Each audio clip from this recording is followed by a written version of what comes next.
Nous sommes la moyenne des personnes que nous fréquentons. Je suis Mathieu Stéphanie, partenaire d'OVNI Capital, et je vous propose de rencontrer des entrepreneurs, sportifs ou artistes qui vont faire exploser notre moyenne. Si je reviens un peu en arrière, pour comprendre comment tu es arrivé là-dedans, toi, donc, si je comprends bien, tu as fait... Alors, après Fakir, tu as fait ton école de journalisme, qui est le CFJ, qui est la meilleure école de journalisme. Qui était. La plus réputée, on va dire. Donc, tu t'es lancé, finalement. Tes parents étaient cadres à Amiens, ou ton père était cadre. Toi, à un moment, tu t'es lancé dans le journalisme satirique, quelque part. Un peu, je le catégoriserais dans les cases Charlie Hebdo et dans le même univers. C'était très du reportage quand même. Enfin, moi, j'ai toujours été au fond reporter. Mes premiers papiers, c'est aller voir les apprentis de la restauration dans les restos sur le bord de la Somme. Donc voilà, c'est très aller rencontrer les gens, discuter avec eux et transcrire leur vie. Et souvent des gens qui sont les moins visibles, pas seulement.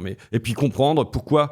alors, le point de départ, pour moi, ça a été la délocalisation de l'usine Yoplait, qui ferme à Amiens. Il y a 89 emplois. Et la une du JDA, donc du journal des Amiénois, du journal municipal, c'est Amiens, un carnaval fou et gratuit. Et pardon, t'as pas une ligne... Le JDA, c'est un journal privé ou c'est un journal public ? C'est le journal de la ville. Mais de la ville, de la ville, donc de la mairie. De la mairie. Okay. Et il n'y avait pas une ligne sur les 89 familles, sur les 89 salariés qui perdaient leur boulot.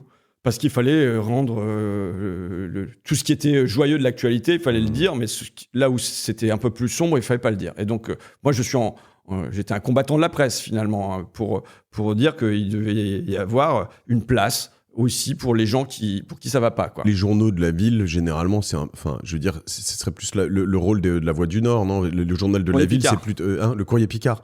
Le journal de la ville, c'est généralement un journal de propagande. C'est pour dire que ta ville, elle est super et que t'es un super maire, non ? Oui, mais moi, je ne me résignais pas à ça. Dans ma révolte, parce que j'étais jeune quand même, j'avais 23 ans, je ne me résignais pas à ça, à ce que l'argent du contribuable ne servent pas à dire ce que vivent les contribuables. Et ce qu'ils vivent de joie, j'ai rien contre le fait qu'on ait un beau carnaval à Amiens, mais aussi ce qu'ils peuvent vivre de peine. Donc, je décide d'aller documenter et je vais le faire pendant 10 ans, l'histoire de ma ville. Et je deviens entrepreneur malgré moi, on va dire, parce que j'étais pas du tout destiné à ça. En revanche, j'avais un grand désir d'expression. Je voulais, j'avais une révolte à exprimer, j'avais une colère à exprimer, j'avais des espoirs à exprimer. Et j'ai construit mon journal avec mes 3 rouleaux de scotch et 2 bouts de ficelle. Par exemple, tu vois, la mise en page du premier numéro, on est dans les années 90, fin des années 90, mais elle se fait sur l'ordinateur de mes parents.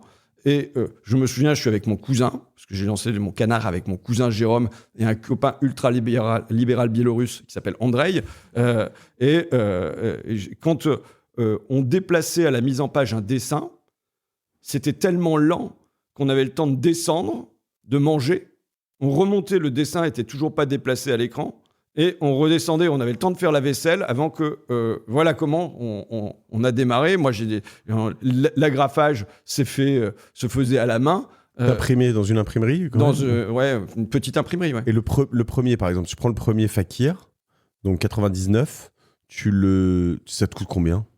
Je me souviens plus. Je sais que j'ai tout vendu.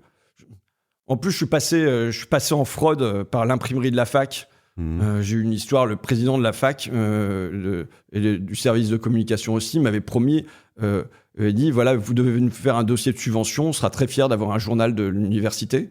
Donc, quand tu te mets contre la mairie, généralement, ça tient pas longtemps. Et donc, j'y vais et je dis, il me faudrait, 5 000 francs ou un truc comme ça. Il me dit, mais ça va pas. Avec 5 000 francs, vous faites rien. Il vous faut 40 000 francs et pour avoir 40 000 francs, il faut en demander 80 000. Je dis, d'accord, je reviens. J'ai fait mes papiers dans ce sens-là, ça va toujours. J'ai fait mes papiers, je demande 80 000. Puis, entre-temps, j'avais déjà sorti un petit papier sur le journal municipal et il me dit, votre journal rappelle les plus mauvais temps de la collaboration. Ah, wow.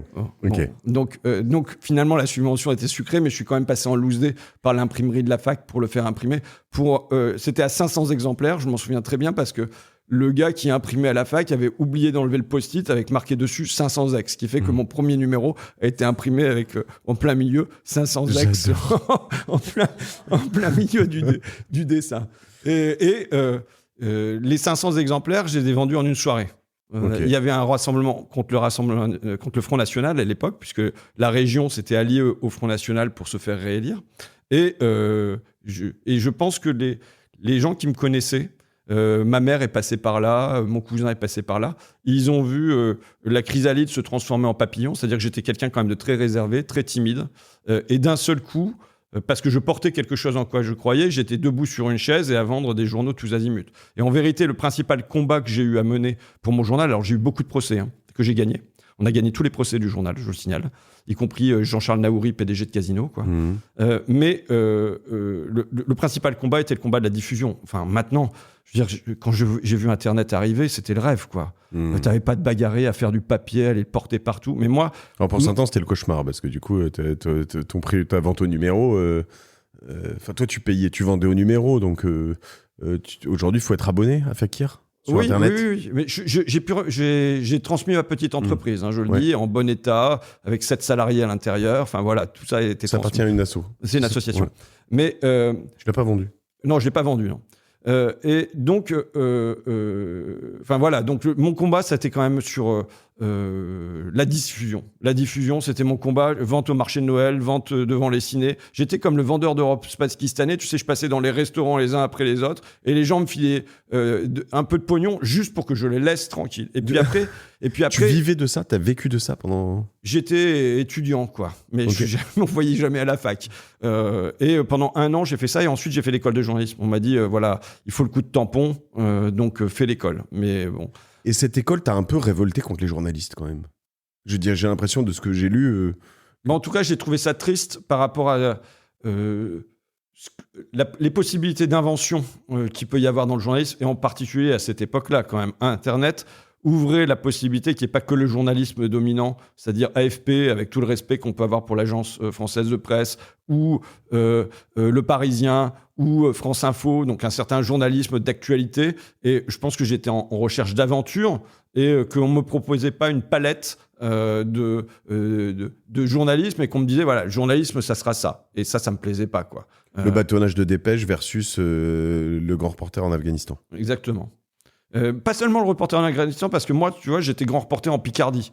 Et donc, voilà, striptease. Il y a eu des tas d'expériences de presse quand même qui ont existé. Quelqu'un que j'aime beaucoup, qui est décédé, Jean Telet. Je sais pas si tu vois qui c'était. Je connais le nom, mais qui faisait du roman photo, mais du roman photo reportage. Ok. Donc voilà, je trouve qu'il y a une possibilité. Il y a une phrase de Bobby Lapointe que j'aime bien, qui dit « J'ai fantaisie de mettre dans ma vie un petit brin de fantaisie, youpi, youpi ». Ce qu'on me proposait... Je suis tellement fan de Bobby Lapointe. Et ce qu'on me proposait, il n'y avait pas de fantaisie à l'intérieur, quoi. Et ce qui est intéressant dans ce parcours, c'est que, en fait, t'as quand même été très... je sais pas si on peut dire avant-gardiste. Fakir, c'était pas forcément le mot, parce que... Mais par la suite, t'as quand même... tu vois, quand je vois l'ouverture de Merci Patron, qui est quand même un des films que t'as le mieux vendu, je pense. Hein. En fait, t'es youtubeur. Enfin, je veux dire, le code du mec qui se brosse les dents et qui raconte des conneries dans sa salle de bain, c'est Inoxtag, quoi. Enfin, tu vois, en 2016-2017, c'est assez avant-gardiste et c'est très...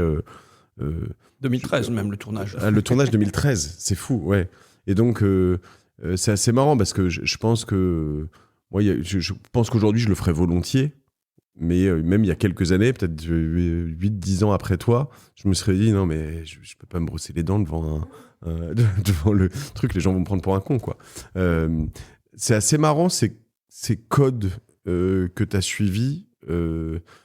Qu'est-ce qui t'a drivé, enfin, qu'est-ce qui t'a emmené dans tout ça En fait, dès que j'ai lancé le journal, d'abord, moi, j'ai pas eu la chance d'avoir des parents communistes. Donc, tout le langage de gauche, avec des ismes et avec un côté tract.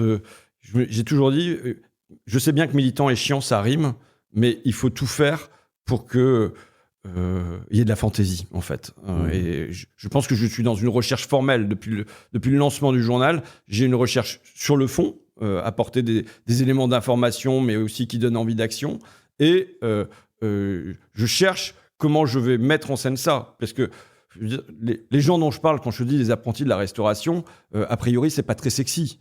Donc, il faut que je demande en permanence comment je fais pour rendre ça sexy. Comment je fais pour... quelle mise en scène je vais avoir, mise en scène de moi, mise en scène de l'autre, qui va faire qu'il va y avoir un récit et que les gens vont être un petit peu happés là-dedans. Donc, après, il y a eu des déclinaisons. J'ai quand même eu des années de radio aussi.